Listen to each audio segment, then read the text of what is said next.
ஒரு நாவு போதாதே நீர் செய்ததை சொல்ல, இந்த ஆயுள் போதாதே உன் நீதியை சொல்ல. ஒரு நாவு போதாதே நீர் செய்ததை சொல்ல, இந்த ஆயுள் போதாதே. இன்று என்னை காண்பதெல்லாம் உம்மால் தானே வந்தது. இயேசு கிறிஸ்துவின் இனிய நாமத்தினாலே உங்களுக்கு என் அன்பின் வாழ்த்துக்கள். இந்த நல்ல நாளை காண செய்த தேவனுக்கு ஸ்தோத்திரம் உண்டாவதாக. கர்த்தருடைய கிருபை உங்களை சூழ்ந்து கொள்வதாக. லூக்கா சுவிசேஷம் 5வது அதிகாரம் 4வது வசனம். அவர் போதகம் பண்ணி முடித்த பின்பு சீமோனை நோக்கி, ஆழத்திலே தள்ளி கொண்டு போய் மீன் பிடிக்கும்படி உங்கள் வலைகளை போடுங்கள் என்றார். கர்த்தருடைய பரிசுத்த நாமம் மகிமைப்படுவதாக. பல நேரத்திலே நமக்குள் எழும்புகிற கேள்விகளில் ஒன்று, ஆண்டவராகிய இயேசு கிறிஸ்துவை என் வாழ்க்கையில ஏற்றுக்கொண்ட பிறகும் ஏன் இன்னும் அற்புதம் நடக்கவில்லை? இந்த கேள்வியோடு யாராவது இந்த வார்த்தையை கேட்டுக்கொண்டிருப்பீர்களே, ஆனால் சொல்லப்படுகிற வார்த்தைகளை நன்றாய் கவனியுங்கள். இங்கே கெனசரேத் கடற்கரை அருகே ஆண்டவராகிய இயேசு கிறிஸ்து வருகிறார். திரளான ஜனங்கள் வசனத்தை கேட்கும்படி வருகிறார்கள். அப்பொழுதுதான் 2 படகுகளை பார்க்கிறார். அதில் ஒரு படகு சீமோனுடைய படகா இருந்தது. சீமோனுடைய நிலைமை எப்படிப்பட்ட நிலைமை? முந்தின இரவு முழுவதும் பிரயாசப்பட்டு ஒன்றும் கிடைக்காமல் வெறுமையோடும் வேதனையோடும் கரையில திரும்பி படகை கரையில விட்டு வலையை அலசி கொண்டிருக்கிறான். இந்த நிலையில்தான் இயேசு கண்டு அவனிடத்தில் போய் அவனை கேட்டுக்கொண்டு அவன் படகுல உட்கார்ந்து அவனும் இடம் கொடுக்கிறான் இயேசுவுக்கு. இப்பொழுது இயேசு அந்த படகுல இருக்கிறார். படகில் இருந்ததும் அற்புதம் செய்யாமல் போதகம் பண்ணுகிறார். இந்த நாளில் என்னை கேட்டுக்கொண்டிருக்கிற அன்பு சகோதர சகோதரி, கர்த்தருடைய வார்த்தையினால் முதலாவது அவன் வாழ்க்கை படகை நிரப்புகிறார். நீங்க கவனித்தீர்கள் ஆனால் தெரியும், அவர் போதகம் பண்ணி முடித்த பின்பு அற்புதம் எதன் பிறகு நடக்கிறது தெரியுமா? பேதுருவின் வாழ்க்கையிலே, பேதுருவின் படகிலே இருந்து சொல்லப்பட வேண்டிய வார்த்தைகள் எல்லாம் சொல்லி முடித்த பிற்பாடு கர்த்தர் இன்னும் உங்களோடு பேசி கொண்டிருக்கிறாரா? பொறுத்திருங்கள். அவர் பேசி முடித்த பின்பு அற்புதம் உண்டு. ஆண்டவர் பேசுறது நிச்சயம் இருக்கிறதா? கர்த்தர் ஒவ்வொரு தருணத்திலும் சமயத்துக்கு கேட்ட வார்த்தையை தந்து பேசிட்டு தானே இருக்கிறார். அவர் பேசுகிறார் என்றால் புரிந்து கொள்ளுங்கள், பேசி முடித்த பின்பு அற்புதம் உண்டு.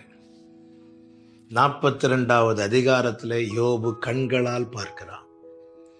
ஆனால் 41வது அதிகாரம் வரைக்கும் யோபு காதுகளால் கேட்கிறான். உங்கள் கண்கள் காணும்படி ஒரு நாளை குறித்து வைத்திருக்கிறார். அது வரைக்கும் உங்கள் காதுகள் கேட்கும்படியாய் கர்த்தர் பேசிக்கொண்டே இருக்கிறார். இங்கே பேதுருவின் படகில் ஏறினதும் அற்புதம் செய்யவில்லை, போதகம் பண்ணுகிறார். வசனம் என்பது நமக்கான வாழ்வை காண்பிக்கிறது மாத்திரமல்ல, அந்த வாழ்வை அடைய வேண்டிய வழியையும் காண்பிக்கிறது.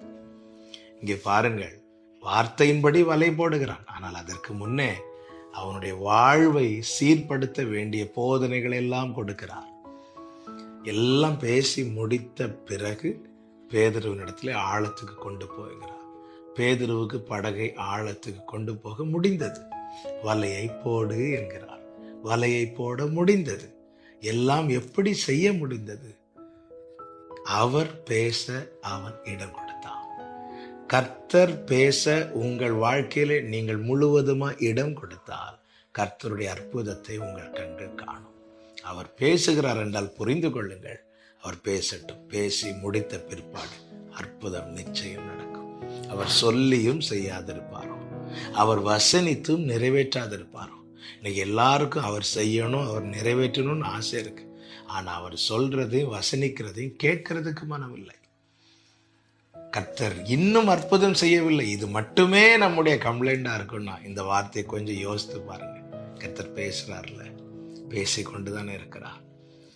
நம்மை தாண்டி நமக்கு தெரியாத கரைகளும் குறைகளும் திருத்தப்பட வேண்டிய அநேக பகுதிகள் நம்முடைய வாழ்க்கையில் உண்டு. அவர் போதகம் பண்ணி முடித்த பிறகு, இந்த படகிலிருந்து அவர் போதகம் பண்ணதனுடைய ஒரு பலனை நீங்க பாத்தீங்கன்னா, படகு மீன்களால் நிரம்பினது மாத்திரமல்ல, அவன் தான் யார் என்பதை உணர்ந்து அவர் பாதத்தில் விழுந்ததை வேதம் காண்பிக்கிறது. 8வது வசனத்துல சீமோன் பேதுரு அதை கண்டு இயேசுவின் பாதத்தில் விழுந்து, ஆண்டவரே, நான் பாவியான மனுஷன்.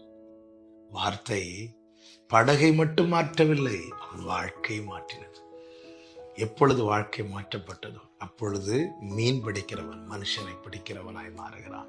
தோல்வியை கண்டவன், ஆமென், வலையை போட்டு ஒரு மீனும் அகப்படவில்லை என்று இருந்தவனை பெந்தேகோஸ்தே நாளிலே கிருபையின் வலையை வீச செய்து 3000 மனிதர்களை கிறிஸ்துவுக்காய் ஆதாயம் பண்ணும்படி கர்த்தர் கிருபை செய்தார்.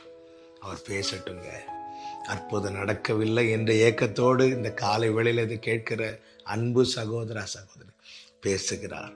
உங்களுக்கான வார்த்தை உரைக்கப்பட்ட பின்பு, உங்களோடு பேசுகிற கர்த்தருடைய வார்த்தைகள் எல்லாம் சொல்லி முடிக்கப்பட்ட பின்பு அற்புதம் உங்கள் காதுகளை கேட்க பண்ணுகிறார் அல்லவா, உங்கள் கண்களை அவரே காண பண்ணுவார். சோர்ந்து போகாதிருங்கள். அவர் பேச கேட்க ஒப்பு கொடுங்கள். கர்த்தர் உங்களை ஆசீர்வதிப்பார், அற்புதங்களை காண பண்ணுவார். நல்ல தகப்பனை, இரக்கமுள்ள பிதாவே, ஆண்டவர், எங்கள் படகு மீன்களால் நிரப்பப்படுவதை காட்டிலும் எங்க வாழ்க்கை உடைய வார்த்தையால் நிரப்பப்படுவதே அற்புதம். ஆண்டவரே, எஸ் லார்ட், நீங்க எங்க கூட பேசுறீங்க. ஆண்டவரே, நீ சொன்னால் செய்வீர். இந்த நம்பிக்கையில முன் செல்ல கிருபை செய்யும். சத்தத்துக்கு செவி கொடுக்க கிருபை தாரும். இயேசுவின் நாமத்தில் பிதாவே, ஆமென்.